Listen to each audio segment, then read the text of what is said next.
जय हिंद।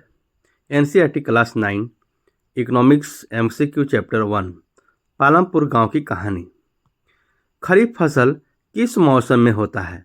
गर्मी, वर्षा ऋतु, सर्दी ऋतु, बसंत ऋतु। इसका आंसर होगा बी, वर्षा ऋतु में। पालमपुर में विभिन्न जातियों के कितने परिवार रहते हैं? इसका आंसर है बी, 450 परिवार। ये सभी क्वेश्चंस एमसीक्यू प्लस अभ्यास के क्वेश्चन जो तैयार किए गए हैं वो अभी आपकी जो बोर्ड एग्ज़ाम होगी 9th की उसके बेस पे तैयार की गई है और ये बेहतर तरीके से ढंग से तैयार की गई है। आपकी उज्जवल भविष्य के लिए तैयार की गई है। आप ज़रूर पढ़ें और ज़रूर सफल होंगे, ये निश्चित मेरी वादा है। पालमपुर गांव में मुख्य क्रियाकलाप क्या था? आंसर है बी, कृषि। पालमपुर से निकटतम कस्बे का नाम क्या है? इसका आंसर है बी, शाहपुर। निम्नलिखित में कौन सा राज्य है जहां आधुनिक कृषि विधि अपनाई गई है? इसका आंसर होगा ए, पंजाब। ये पंजाब में जिसका कृषि के लिए सबसे पहले आधुनिक तकनीकी विधि की अपनाई गई थी। नेक्स्ट क्वेश्चन है, उद्यम का दूसरा नाम क्या है? कार्यशील पूंजी, इनमें से कोई नहीं, मानव पूंजी, भौतिक पूंजी। इसका आंसर होगा सी, मानव पूंजी। पालमपुर गांव में कितने लोग कृषि कार्यों में लगे हुए थे? इसका आंसर होगा डी, 75%। एक वर्ष में किसी भूमि पर एक से ज़्यादा फसल पैदा करने को क्या कहा जाता है? इसका आंसर होगा ए, बहुविध फसल प्रणाली। बहुविध फसल प्रणाली कही जाती है। हरित क्रांति की मुख्य विशेषता क्या है? गेहूं तथा चावल में अप्रत्याशित वृद्धि, ज्वार एवं बाजरा में अप्रत्याशित वृद्धि। इसका आंसर होगा ए, गेहूं और चावल में अप्रत्याशित वृद्धि। 1 हेक्टेयर कितने मीटर भुजा वाले होती है? बी होगा 100। पालमपुर गांव में परिवारों की कुल संख्या कितनी थी? 450। आज भी कुल कृषि क्षेत्र के कितने प्रतिशत में ही सिंचाई होती है? इसका आंसर होगा ए, 40। पालमपुर गांव के लोगों का मुख्य पेशा क्या थी? इसका आंसर होगा बी, खेती। हरित क्रांति भारत में कौन से दशक के अंत में शुरू हुई थी? आंसर होगा बी, 1960। पालमपुर गांव में उच्च जाति के लोगों के परिवारों की संख्या कितनी थी? इसका आंसर होगा डी, 80।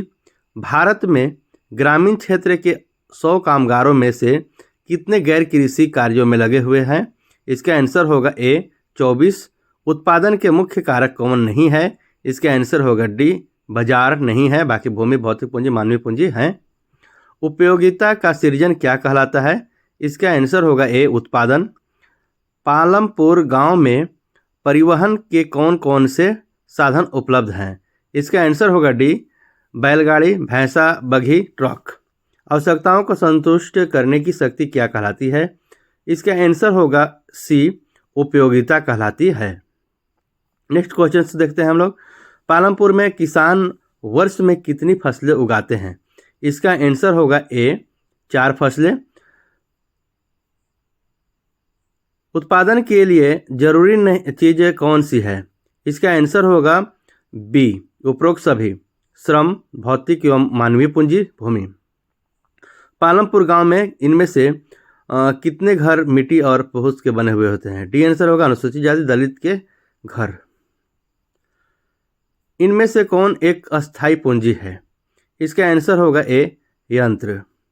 खरीफ ऋतु फसल की अवधि है? ए होगा जून से अक्टूबर। इनमें से कौन एक लघु कृषक है? इसका आंसर होगा ए, एक श्रमिक जिनके पास 2 हेक्टेयर से कम भूमि है उन्हें लघु कृषक कहा जाता है। एक कृषक जिसके पास 2 हेक्टेयर से कम भूमि है उन्हें लघु कृषक के रूप में जानी जाती है। 27 नंबर क्वेश्चन है, पालमपुर गांव में हाई स्कूल की संख्या कितनी थी? इसका आंसर होगा 1। पालमपुर गांव में कितनी प्रतिशत जनता खेती पर आश्रित थी? इसका आंसर होगा सी, 75%। बड़े कृषकों के लिए पूंजी का स्रोत क्या है? इसका आंसर होगा ए, बैंक और उनकी अपनी बचतें पूंजी का मुख्य स्रोत है। 30 नंबर क्वेश्चन है, पालमपुर गांव में इनमें से क्या नहीं था? इसका आंसर है रेलवे स्टेशन। भारत में आधुनिक कृषि सर्वप्रथम कहाँ आरंभ की गई? इसका आंसर होगा ए, पंजाब, हरियाणा, पश्चिमी उत्तर प्रदेश।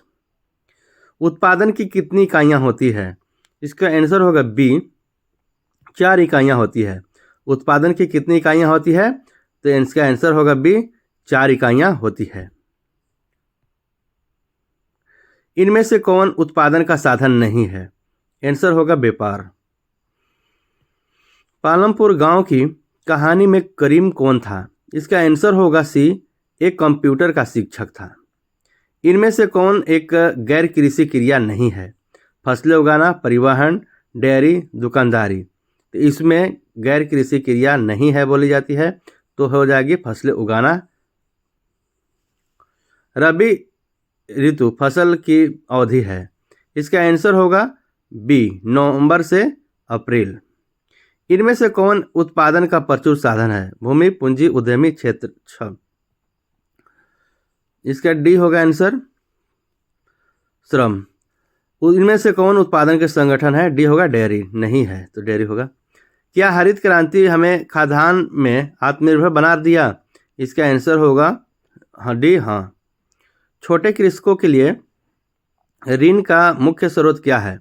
इसका आंसर होगा बी, बैंक एवं उनकी अपनी बचतें। इनमें से कौन अस्थायी पूंजी नहीं है? इसका आंसर होगा ए, बीज। इनमें से कौन एक कार्यशील पूंजी का भाग है? इसका आंसर होगा बी, कच्चा माल एवं हाथ में मुद्रा। कृषि, पशुपालन, वृक्षारोपण एवं मछली पालन तथा खनन इत्यादि क्रियाएं कहलाती है। आंसर होगा डी, प्राथमिक क्रियाएं। इनमें से कौन अस्थायी पूंजी है? इसका आंसर होगा सी, कंप्यूटर अस्थायी पूंजी है, बाकी सब अस्थायी। बहुविध फसल प्रणाली क्या है? इसका आंसर होगा डी, एक वर्ष में भूमि के टुकड़े पर एक से अधिक फसलों को उगाना बहुविध फसल प्रणाली कहलाती है।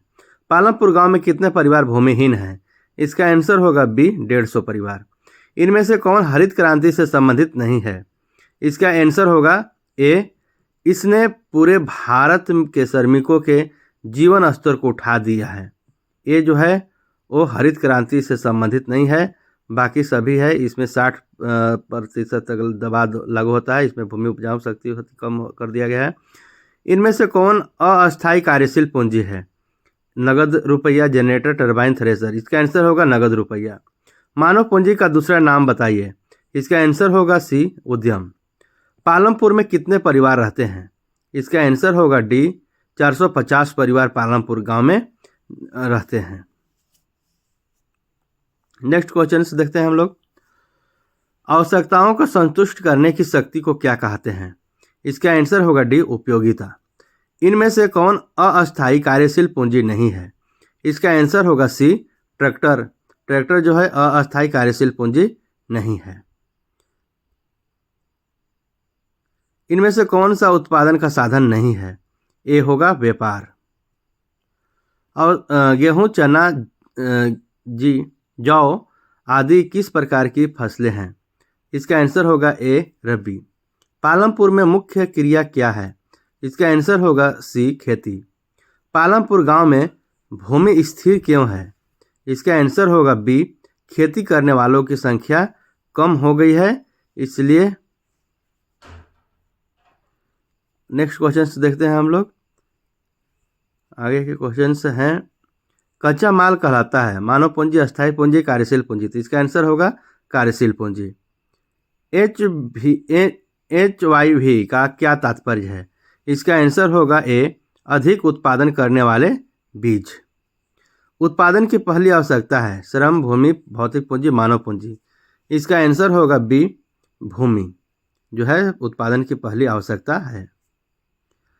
बहुविध फसल प्रणाली क्या है? इसका आंसर होगा ए, एक वर्ष में एक से अधिक फसल उगाना। निम्नलिखित में कौन सा सबसे अधिक श्रम आधारित क्षेत्र है? इसका आंसर होगा ए, कृषि। आधुनिक कृषि विधि क्या है? आधुनिक कृषि विधि जो है बी आंसर होगा HYV